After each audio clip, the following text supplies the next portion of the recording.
আসসালামু আলাইকুম রহমতুল্লাহি ওবরাকাতু। একটু অপ্রস্তুতভাবেই লাইভে আসলাম গুরুত্বপূর্ণ একটি বিষয় নিয়ে। সেটা হচ্ছে ফ্যানটা অফ করে দিই। সেটা হচ্ছে যে নিউজ দেখলাম যে সরকার ছাত্রদের দাবি মেনে নিয়েছে। সেই বিষয়ে কয়েকটি কথা বলার জন্য আসলাম। আমি প্রথমতেই যেটা বলতে চাই সেটা হচ্ছে যে ছাত্রদের দাবি আপনি মেনে নিয়েছেন, ভালো কথা। কিন্তু আমার যে ছাত্র ভাইদের রক্তগুলো ঝরলো আপনার পুলিশ গুন্ডা বাহিনী দিয়ে, ছাত্রলীগ কুত্তা লীগ গুন্ডা বাহিনী দিয়ে আমার যে ছাত্র ভাইদের শরীরে আঘাত করলেন, কজন ছাত্র ভাইকে শহীদ করলেন, এটার কি হবে? এটার কি বিচার হবে?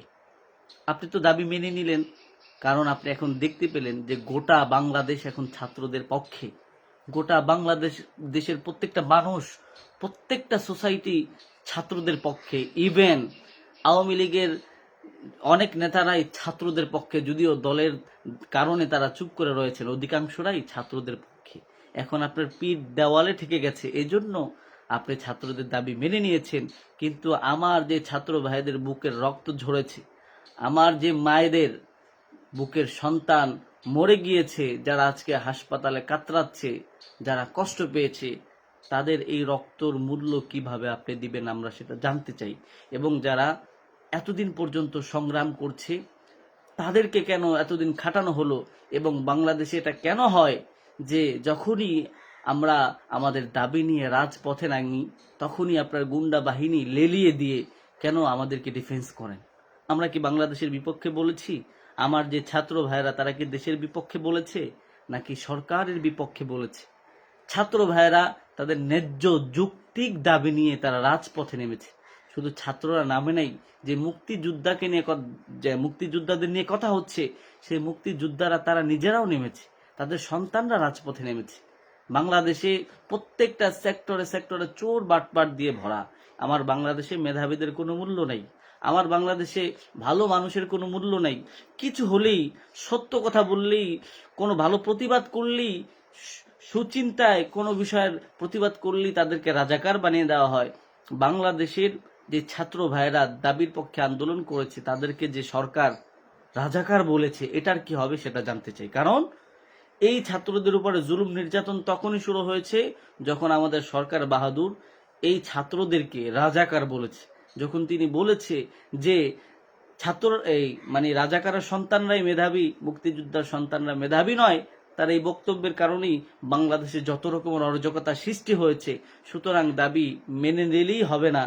সরকার যে এরকম বক্তব্য দিয়ে বাংলাদেশের মধ্যে অরাজকতা সৃষ্টি করেছে, সেটার কি হবে আমরা সেটা জানতে চাই। আমি ছাত্র সমাজকে রিকোয়েস্ট করব, কারণ ছাত্রদের দিয়ে যেটা সম্ভব সেটা আর কাউকে দিয়ে সম্ভব নয়, কোনো দলকে দিয়ে সম্ভব নয়। বাংলাদেশে অনেক দল দেখেছি, বিএনপি, জামাত এবং চরমোনাই জাতীয় পার্টি অনেক দল দেখেছি, কেউ মনে হয় না যে তারা দাবি করে আন্দোলন করে সেটা হাসিল করতে পেরেছে। কিন্তু ছাত্রদের ধারা সেটা সম্ভব হয়েছে। এজন্য আমি ছাত্র ভাইদেরকে রিকোয়েস্ট করব, যারা ছাত্র ভাইরা আছে আন্দোলন করছেন, আপনারা চুপ করে থাকবেন না। কারণ আপনারা আপনাদের মাধ্যমে বাংলাদেশ সংস্কার করা একেবারেই সহজ।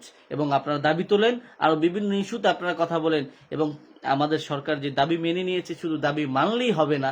এই যে পিছনে যে ঘটনাগুলো ঘটলো, সরকার যে বক্তব্য দিল, আমার ভাইদের যে রক্তগুলো রাজপথে ঝরলো, সেটার প্রতিদান না নিয়ে কেউ ঘরে ফিরে যাব না ইনশাল্লাহ।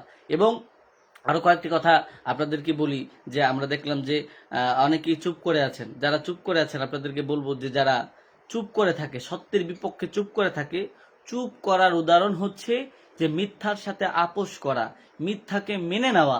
যারা চুপ করে আছেন, চুপ করে ছিলেন, অনেক শিক্ষকরা চুপ করে আছেন কারণ তাদের চাকরি চলে যাবে। অনেক আওয়ামী লীগের নেতাকর্মীরা চুপ করে আছেন কারণ তাদের পথ চলে যাবে। অনেকেই চুপ করে আছেন। আপনাদেরকে বলবো যে দুনিয়াতে কয়দিন বাঁচবেন, কয়দিন থাকবেন? 60 বছর, সর্বোচ্চ 100 বছর, এর বেশি তো বাঁচার সুযোগ নেই। কিন্তু আপনি যদি সত্যের পক্ষে কথা বলে না মরতে পারেন, যদি বিড়ালের মতো মরে যান, আপনার সেই মৃত্যু এবং আপনার কোনো মূল্য দুনিয়াতেও থাকবে না, আখিরাতেও থাকবে না। আপনি যদি সত্যের পক্ষে, আপনার যৌক্তিক দাবির পক্ষে আপনি নিজেকে বিলিয়ে দিতে পারেন, অবশ্যই আপনার মূল্য দুনিয়াতেও পাবেন, আখিরাতেও পাবেন। এবং আল্লাহ বলে যে তোমরা সত্য দাকুল জাল হক ওয়াজ হাকল বাতিল, তোমরা সর্বদা সত্যের পক্ষে কাজ করো, সুন্দরের পক্ষে কাজ করো। সত্য থাকবে, মিথ্যা ধূলিসাৎ হবে, ধ্বংস হবে। এই জন্য ছাত্রদেরকে বলবো যে অবশ্যই অবশ্যই আমার ছাত্র ভাইদের রক্তের বিচার আমরা চাই। আমরা কোনোভাবেই আমরা ঘরে ফিরে যাব না, এবং সরকারকে অবশ্যই ছাত্রদের কাছে ক্ষমা চাইতে হবে, তাকে মাথা নত করতে হবে। তিনি কেন রাজাকার বললেন, এবং বাংলাদেশে কিছু হলেই একজন মানে অন্যদেরকে রাজাকার বানিয়ে দেওয়া হয়, এই নীতি সরকারকে বাদ দিতে হবে।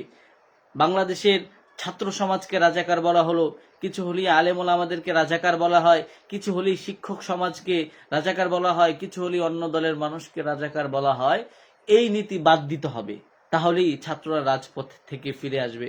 আমি সকলের কাছে দোয়া চাই, এবং আমি বলতে চাই, এবং আমার যেটা মেসেজ ছিল যে শুধু আমাদের দাবি মেনে নিলেই হবে না, আমাদের যে দ্বারা এই পথে আজকে নিয়ে আসছে, আমাদের যত ক্ষতি হয়েছে সমস্ত কিছুর ক্ষতির পূরণ সরকারকে দিতে হবে, এবং এর পাশাপাশি সরকারকে ক্ষমা চাইতে হবে, তাহলেই আমরা ফিরে যাব ইনশাআল্লাহ।